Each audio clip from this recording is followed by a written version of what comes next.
होता है यहाँ पे जिक्र नबी और जिक्र खुदा सुबहान अल्लाह। तकफीन तदफीन, कफन पहनाओ। कफन में क्या है कि आदमी के लिए 3 कपड़े, कितने? 3, तहमत, कमीज और चादर ऊपर वाली। और अगर आदमी जो है, ये बेहतर है, 2 कपड़े में भी काम चल जाएगा, याद रखना। कितने में? 2 में भी काम चल जाएगा। ये बेहतर है कि 3 हो। औरत के लिए 5 कपड़े, तहमत, कमीज, चादर, सीना बंद और ओढ़नी, ये 5। और अगर 5 ना हो पाए तो 3 में भी औरत का काम चल जाएगा। दिन कहा कि अगर मजबूर है, समझे मेरी बात, अगर मजबूर है, परेशान हाल है, गरीब शख्स है, तो उसको साफ हुक्म दिया कि 1 कपड़े में भी काम चल जाएगा। 1 कपड़े में लपेट कर जो है काम चल जाएगा। फिर मेरे जहन में एक बात आई कि भाई 1 कपड़े की बात कहां से आ गई? ये दीन में ये मसला क्यों लिख दिया? ये क्यों नहीं लिखा किसी से कर्ज लेकर कफन पूरा कर दिया जाए, किसी से कर्ज लिया जाए और 3 कपड़े लाए जाए या 2 कपड़े लाए जाएं? ये कहा कि अगर एक मजबूर है, परेशान हाल है, तो 1 ही कपड़े में लपेट कर दफन कर दे। बिल्कुल जायज है, कोई कराहत नहीं, बिल्कुल जायज, कोई कराहत नहीं। लेकिन सवाल ये है कि ये क्यों नहीं कहा कि कर्ज लेकर? क्योंकि कर्ज की मना है। हुजूर ने फरमाया कि जो शख्स कर्ज लेकर उसी हालत में मर जाए, उसकी नमाज जनाजा मत पढ़ो। कर्ज से साफ साफ मना किया गया, बार बार रोका गया कि कर्ज मत लो, कर्ज मत लो, कर्ज दुश्मनियां पैदा करता है। बिल्कुल हक बात है। रिश्तेदार में कर्ज दे दो, या तो भूल जाओ या मांगो मत, सीधी बात है। मांगोगे लड़ाई होगी, बात मानेगा नहीं, और दुश्मनी आपस में पहम कर तेरे रुपए लेके भागे जा रहे हैं, इस तरीके की बातें। लेकिन यह है कि कर्ज से हुजूर ने जो मना किया है उसमें कुछ ना कुछ हिकमत, कुछ ना कुछ हिकमत है कि कर्ज से हुजूर ने मना फरमाया, कर्ज मत लो। अब सवाल ये पैदा होता है कि फिर ये 3, 40, 20 इसके लिए कर्ज कहां से जायज हो गया? जबकि 2 ही हुक्म है, याद रखना, तदफीनो तकफीन। तकफीन कहते हैं कफन पहनाना, तदफीन कहते हैं दफन करने से तदफीन आया है। ये तकफीनो तदफीन 2 ही लफ्ज हैं कि कफन पहनाया जाए, दफन कर दिया जाए। बाप जो भी शख्स मरा है उसकी मिल्कियत देखी जाएगी, उसकी मिल्कियत में से सबसे पहले कफन का और दफन का सामान लाया जाएगा, याद रखो। उसके बाद जो उसका माल बचा है वसीयत का है 2300, उसमें से निकाला जाएगा, समझ रहे हैं ना? किसी का कर्ज है वो अदा किया जाएगा। उसके बाद सबसे पहले जो जायदाद बची है वो बच्चों में तकसीम हो जाएगी।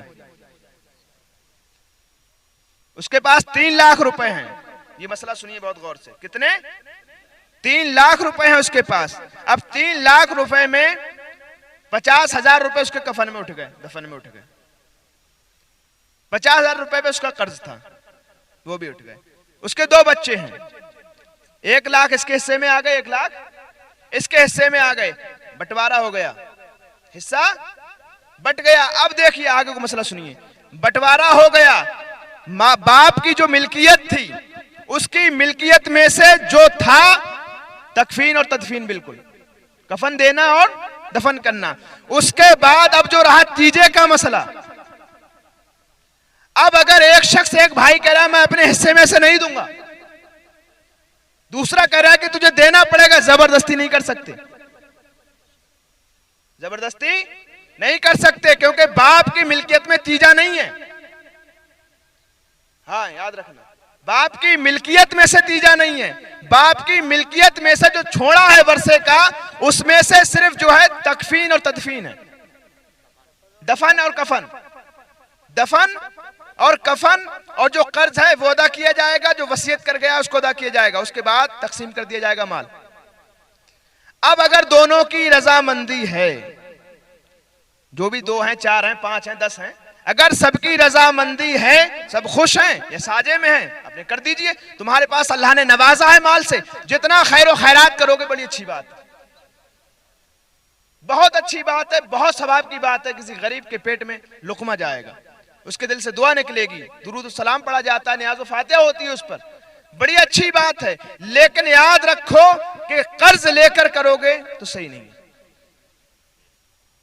लेकिन आदमी आजकल सवाब और उसकी मसला रहा ही कहां, सिर्फ नाक का मसला रह गया है कि उसके में हमने खाया था, उसकी मम्मी का इंतकाल हुआ हम खा के आए थे, फुला का इंतकाल हुआ तो हम खा के आए थे। चलो ये बात भी रखिए, खाना जायज है? खा किस नियत से रहे हैं आप? कोई दावत है? खा किस नियत से रहे हैं आप? मेहमानों की तो बात समझ में आती है कि भाई घर से चले होंगे, यहां आते आते भूखे हो गए होंगे, अब दूर दराज मकान है, दूर है उनका मकान, भाई नहीं जा पाते होंगे, टाइम लगेगा तो उनके लिए तो हक बनता है कि भाई इनको खाने का इंतजाम किया जाए। लेकिन आप ये बताइए कि मैयत का जो खाना है, आप इस नियत से, मैं भी हूं चाहे आप भी हो, इस नियत से अगर आप खिला रहे हैं कि हम गरीबों फुकरा को सवाब की नियत से खिला रहे हैं, तो अमीर नहीं खा सकता। अगर दावत के तौर पर खिला रहे हैं तो सही है, आप जब चाहें जब खिलाइए। लेकिन सवाल यह है कि दावत के तौर पर इसी टाइम क्यों सोया, इसी टाइम दिमाग में क्यों आई कि दावत इस टाइम पर खिलाई जाए? घर से जनाजा उठा है और तुम्हें दावत की सूझी है। शरीयत ने और लड़की वाले तक का खर्चा नहीं रखा है। वलीमा जो है सुन्नत करार दिया लड़के के लिए, लड़की के लिए वो भी नहीं कि लड़की वाले का कोई खर्चा नहीं, सब उल्टा हो गया, सारे खर्चे लड़की वाला करेगा। सारे लोग जिसके घर में कोई इंतकाल हो जाएगा, बस्ती को नहीं खिलाया तो बेचारे को परेशान कर देते हैं, खिलाया पिलाया नहीं। लेकिन एक बात याद रखना, ये जो चीज है, इस तरीके का इंतजाम करना, अगर दुनिया की सारी नेमतें ले आए आप, सारे फल फ्रूट, सारे जो भी बिरयानी है, हलीम, जो भी चीज है सारी बना के आप रख लीजिए, सारी चीजें, उससे मुर्दे को कोई फायदा पहुंचने वाला नहीं है। जो कुरान की आयतें पढ़ी जाती हैं, जो कुरान की आयतें पढ़ी जाती हैं, तिलावत की जाती हैं, उस कुरान की आयत का सवाब पहुंचता है, उस कुरान की आयत का सवाब पहुंचता है। दुरूद शरीफ जो पढ़ी जाती है, जो मिलाद होते हैं, अस्कार होते हैं, मनक़बतें, नाते वगैरह पढ़ी जाती हैं, इनका सवाब पहुंचता है। अब इनका सवाब पहुंचता है, क्या पहुंचता है? सवाब पहुंचता है। किसका पहुंचता है? खाने का। किसका पहुंच रहा है? सूरतों का सवाब पहुंच रहा है। ये बताइए, इस खाने से अगर ये गरीब के पेट में जाएगा तब तो बिल्कुल बहुत बढ़िया बात है, जायज। गरीब के पेट में जाएगा, बड़े सवाब की उसके दिल से दुआ निकलेगी, हो सकता है अल्लाह उसकी दुआ के सदके मग़फ़िरत फरमा दे। लेकिन सवाल यह है कि अगर ये गरीब के पेट में नहीं जा रहा है, फिर फायदा क्या हो रहा है?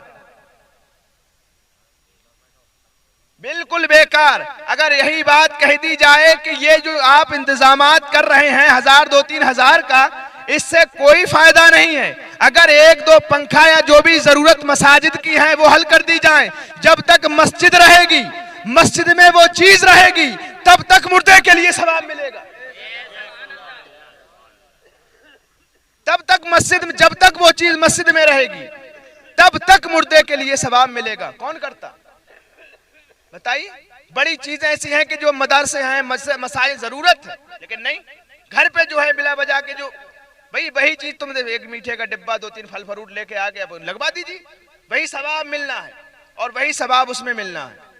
और जो चीज मस्जिद में पहुंच जाएगी, सुभान अल्लाह, कयामत के दिन सारी चीज फना हो जाएंगी। जब जमीन थरथरा जाएगी, अपने जमीन, अपने बोझों को निकाल कर बाहर फेंक देगी। वक़ाल इंसान मा लहा, इंसान कहेगा इससे क्या हो गया? यौमाइदिन तुहद्दिसु अख़बारहा, उस दिन वो अपनी खबरें बयान करेगी, उस दिन वो अपनी खबरें बयान करेगी। अरे जमीन कैसे बोल सकती है? हम तो इस पे चले हैं, फिरे हैं, बड़े कूदे हैं, काटा है, फोरे वगैरह से हमने खोदा है, कभी नहीं बोली, अब क्यों बोल रही है? कैसे खबरें दे रही है? बिअन्न रब्बका औहा लहा, तेरा रब इसे ताकत अता फरमाएगा, तेरा रब इसे ताकत अता फरमाएगा। यही जमीन जो है बोलेगी। हाँ, कि जब कयामत आएगी, क्या है? सारी जमीन खत्म हो जाएगी, कुछ नहीं बचेगा, आसमान जो बिखर जाएगा, चांद और सूरज को इकट्ठा कर दिया जाएगा, लपेट लिया जाएगा, कुछ नहीं बचेगा, सब खत्म हो जाएगा। लेकिन ये अल्लाह के घर ऐसे ही उठाए जाएंगे। कहो सुभान अल्लाह। ये मस्जिदें, क्या चीज? मस्जिदें ये ऐसी ही उठाई जाएंगी। इसीलिए कहा जाता है कि जो खुदा का घर बन गया वो कयामत तक के लिए बन गया। आज भी मुसलमान मानने को तैयार नहीं है, हार नहीं मान रहा। क्यों नहीं? क्योंकि उसे मालूम है कि खुदा का घर है, यहां भी है, कयामत में भी होगा। ये चीजें जो आप खाया पिया निकल गया, मामला बाहर हो गया, कुछ नहीं बचा, लेकिन जो खुदा के घर में दे आए हो, जो ईंट वहां लगी है मैदान महशर में तुम्हारे सामने होगी, तुम्हारे हक में गवाही देगी। ये मसाजिद में जो तुमने रेता वजलपुर जो भी चीज तुम्हारी लगी हुई है, ये वहां मौजूद होगी। ये जमीनें तुम्हारी वहां कुछ नजर नहीं आएंगी। राहत इंदौरी ने कहा था कि ऐ मौत तूने मुझको जमींदार कर दिया, 2 गज सही पर मेरी मिल्कियत तो है। 2 गज सही प्रिंसिपल आदमी, यूनिवर्सिटी में पढ़ाने वाला, घर तो होगा ही होगा, जमीनें तो होंगी उसकी, मकानात तो होंगे ही होंगे उसके, लेकिन उसने क्या कहा कि ऐ मौत, मुझे जो जमींदारी मिली तेरी वजह से मिली, बाकी तो सब किरायादार था, सब किराए का माल था। किराएदार चले गए, दूसरा आ गया, वो चला जाएगा, तीसरा आ जाएगा, लेकिन जो हक, जो जमीन अता की, वो किसने? मौत ने।